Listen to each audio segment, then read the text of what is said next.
Yes, people, how are we all? Leeds United cannot have nice things. That's the way it is. Obviously, Ramazan is out for 4 to 6 weeks. Brilliant, nice. It's never 1 or 2 weeks, is it? It's always minimum 4 weeks.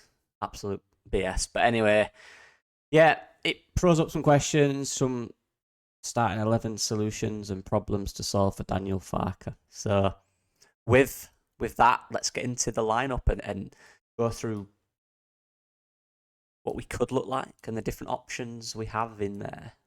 Right, so I've gone with these guys here as the starters. Obviously, Strauch and Rodon are going to play. Bogle is going to play.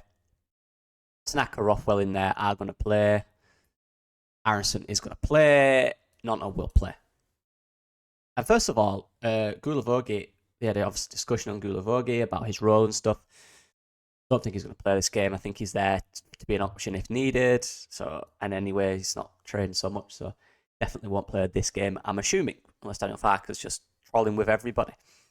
Now, obviously, Junior Firpo's out. Before we get into this horrible red long list, not long, but long-term injury list here, talk about Junior Firpo. Obviously, picked up so many yellow cards, 3 from which were dissent, I believe, which is just annoying. Just don't do it. What's the point? Yeah, but whatever. But we ain't got him. He's out. So the question is going left back. And the two obvious solutions to that would be Schmidt and Byram. Now, personally, just because, we all like new toys, we all want to see Schmidt, right? We all do want to see Schmidt just because, we know Sam Byram. By the way, for any disrespect on Sam Byram, he was my favourite player when he played for Leeds before he came back. Absolutely love Sam Byram. But it's an older Sam Byram. He's not quite the player he was, but he's very solid defensively. Fundamentals are very good. And the key part of it is the manager whose job it is to win games trusts him. That's why he brought him in last year. That's why he played him so much. And that's exactly why I think he might play him this time. That's why he signed a new contract, an extra year, because he fully trusts the player to do what he needs, right? And that's the fundamentals of it, really. Whether we want to see excitement. But the thing with Schmidt is, and again, he's new to the team. He's not known to Daniel Farke. He's new to him. It's easy for us to say, just play Schmidt. Of course. But there's a big bit of risk in that, in the fact that it might not work out. If he's not ready, ideally, you don't want to force him. And the reason you have Sam Byram there is to be a backup. So then when Schmidt is ready, he can do it in the time he's needed, not forced into it. The problem you have at centre-back, for example, is if he goes out, theoretically, now Gulavogi is different, but before he came, theoretically, you're putting James DeBayo in there and he might not be ready for the role. Same with Crew in midfield, right? Hence the Gulavogi signing. Schmidt is new to the club. He's new to the league. He's actually played with Tex a while to adjust to certain situations. Look at his history. Look at what he's actually mentioned it in press conferences before. He's a guy who might take time to adapt to the league, and you don't want to rush it. So for us as a fan sitting there not getting paid or not having the pressure of being Leeds United manager, it's easy for us to say, start Schmidt. But from Daniel Farke's perspective, why would he not start the guy he trusts 100%? The guy he's known in his career. There's merit in that. Huge merit. More than any. Playing a player you trust more than probably anyone in the league, in this team. Right? Because you've had them for so long. You know exactly what they can do and bring to you. So those are the questions. Of course, he mentioned both. He mentioned the strengths of both players, actually. But having said that, I actually don't know what he'll do. I'll be honest. But there's merit in both, and that's the important thing. If I see Schmidt start at left back tomorrow, I'm going to go, right, he's ready. Let's go. I'm looking forward to see how he plays because there's a bit of a Rico Lewis about him. But if he isn't, Byram plays fine. Again, that's the role of Sam Byram. It's a trusted player that Daniel Farke wanted to bring back because he knows exactly the role he will play and what he can do in that role. He trusts it 100%. Trust is huge.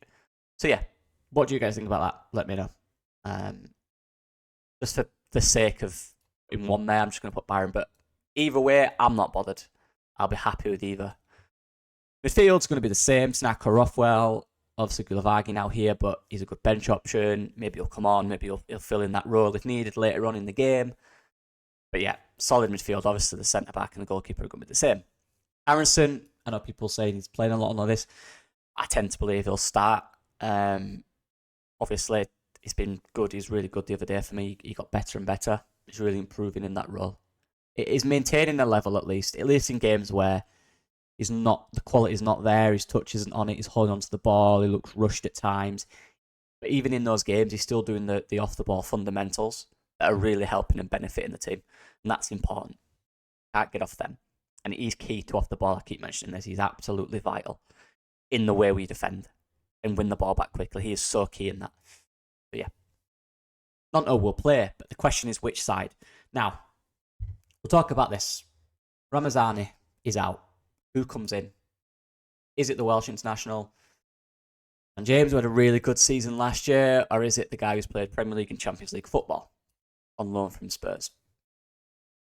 What will Daniel Farke do? What's the thinking behind this?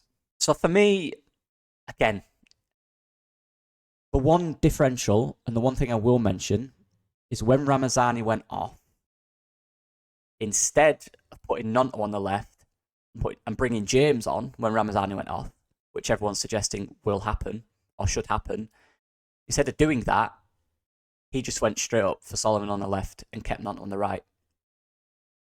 Which makes me think, why would he not do that again? If the situation when Ramazani went off, against the other day, against Watford, when Ramazani went off, if he'd have gone, right, Nonto, you're on the left now, James on the right, I'd have gone, for this game, I'd have gone, right, I reckon he's going to play James and put Nonto on the left. But he didn't, did he? He kept Nonto on the right and he brought Solomon on. So, again, it's down to, when you deep it, when you look at the situation we're in, I think from Daniel Farke's perspective, if he Nonto on the left with Byram and then brings James on there, you're changing two things. You're creating new partnerships between two fullbacks. Byram, who obviously hasn't played much with Nonto on that side at all, that's a new partnership. Bogle and James, a new partnership because James hasn't started. Whereas you're keeping Nonto on the right, that's not. They know their roles very clear, and that's the partnership you want to keep all season. And when you bring Solomon in there, it's one thing you're changing. It's one partnership you're getting rid of, if that makes sense. So that's from the manager's perspective, and that's why I think he might go with Solomon. However, and another reason for Solomon, before I do the James bit, I know people don't rate him, and whatever. I think you're wrong. But again, if we're talking about how he isn't sharp yet, if there's a player you want sharp in this team, it's Man or Solomon. Because when he's sharp, he's quality. So now's the perfect time to build that sharpness, right? 4 to 6 weeks before Ramazani's back is a perfect time for Solomon to gain that place and be a real close competition for Ramazani. Because again, you're looking at a situation where if Nonto goes onto the left and James goes on the right, when Ramazani's back then, what do you do? Because then you're going to have to switch it around again, take James off and bring Ramazani back. Whereas with Nonto on the right, the only thing that you're concentrated on is your sole role in that position is the left side. As opposed to Nonto being there, then you have to change him, and then it's another conversation. It's too many conversations. This is just competition for your role. Who's going to play on that left side? Quite simple. Who's going to play there? You or him? Not, well, James coming out, so Nonto's going to go back over there. Who's going to play there? That's the key part. I think that's why Farke will go with Solomon. But again, we don't know training. We don't know how fit Dan James is, how fit Solomon. Remember, James didn't come on because he's probably a few days or a few weeks behind Solomon's injuries at the moment. So he's probably not fit enough. So he might only have 45 minutes in the tank, right?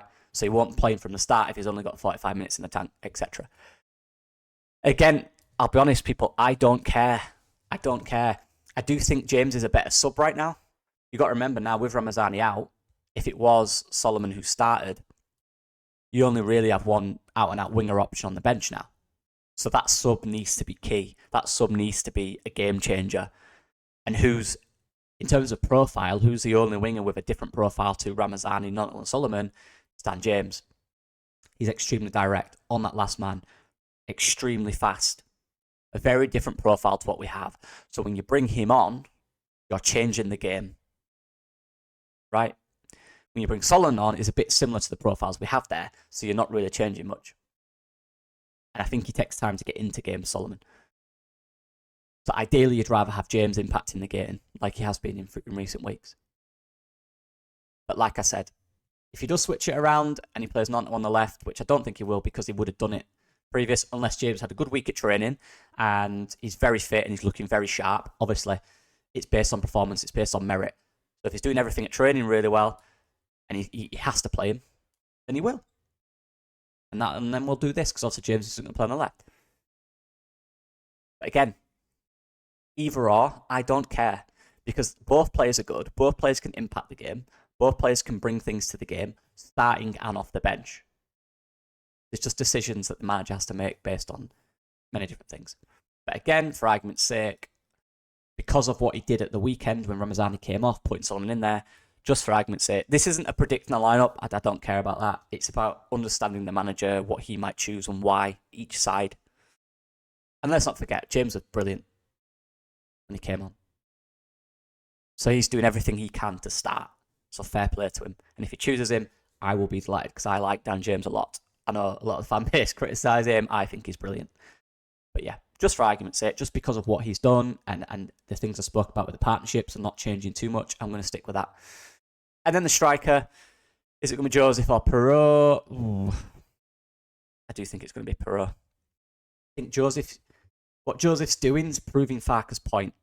He's coming on, he's doing really well, but he's not taking his chances. That's what he wants him to do.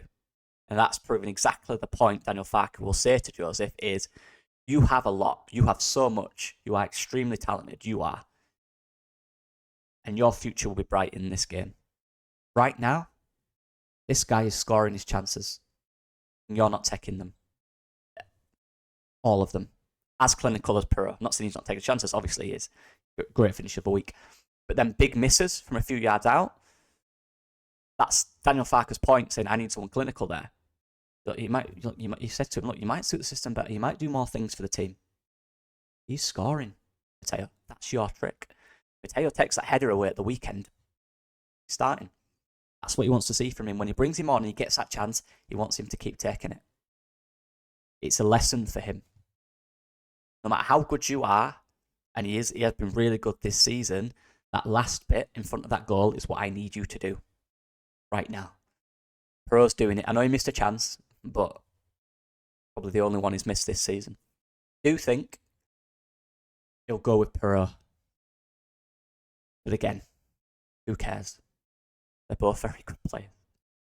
And now you're looking at the bench, and you've got people like Mateo Joseph, Dan James to come on to change the game. Schmidt can come on. Gulavega can come on. Yeah. So that's what I've gone with in terms of what I think the manager will. In my personal opinion, and honestly, like, I don't do this for crazy reactions and like I just do it from my own brain. I don't care who plays. And I'm never been one of these players who gets so hung up on the lineup. I don't care. I watch the game and see how it unfolds and then react to the lineup after it. I don't care before. I honestly don't care. They're all capable. They're all good enough. So do your job. Do your job right. We'll win the game. It's that simple for me. If the player I think didn't do his job, then I'll say maybe next game you can look at a change. But they're all good enough, so I don't care. They're good enough to beat anyone in this league. Even if it's a lineup that you don't agree with, the lineup is still good enough to win any team in this league. So for that, I don't care. What the lineup is, just don't bother me. So yeah, I like the conversations around the lineup, why you might choose this person and why you might choose that person, as opposed to you should choose him. No, you shouldn't. They're all good enough. Obviously, we'll find out during the game. But anyway, let me know what you guys think. I'll see you guys. As you're watching this, I will be replying to your comments on the previous 2 videos. Yeah, so I'll see you guys in a bit. Bye-bye.